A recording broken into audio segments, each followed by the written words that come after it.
you're really passionate about building that personal brand and sharing your thoughts on social media. Where did that first come from, and why has that been so important to you over the years?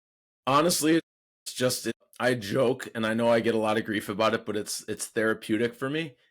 It's I get to make some because again, you've seen my Twitter. My Twitter is very tongue in cheek. It's not very serious. 99% of the time it's not very serious. I just like conversation. I like networking with people. I like talking to people. It's almost I don't want to say obsession because it's not an obsession, but it's like the first time when somebody whose name I knew but had never met in real life like engaged in a conversation with me on Twitter, it was like the coolest thing ever. And so being able to talk to those guys, being able to have conversations with them, being able to engage and ask them questions and have those, kind of sit downs has been awesome. So it's I don't know.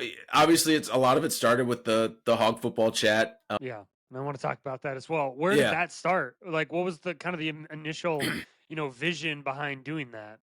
So the original vision was I still remember I was sitting at home watching Michigan State versus Baylor in like 2014, the bowl season, and I was following along on Texas high school football chat and reached out to Fisher and said, "Hey, this is great. Can I join in?" And he's like, "I don't care. You don't have to be from Texas." And so started doing that, and then Dingus reached out to me and was like, "Hey, this is great. We should try to do something O line wise." And so we, originally the Hog Football Chat was O line and D line, Mm. and I remember we did the first Hog Football Chat, and there was like 17 guys, and I was like, "This is awesome."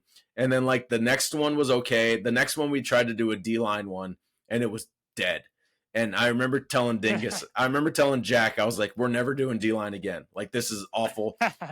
And so then it just kind of evolved from there. It's taken off on its own, definitely. It's got some good times and some bad times. It can be stressful. I love the community we've built with it for the coaches all over the place.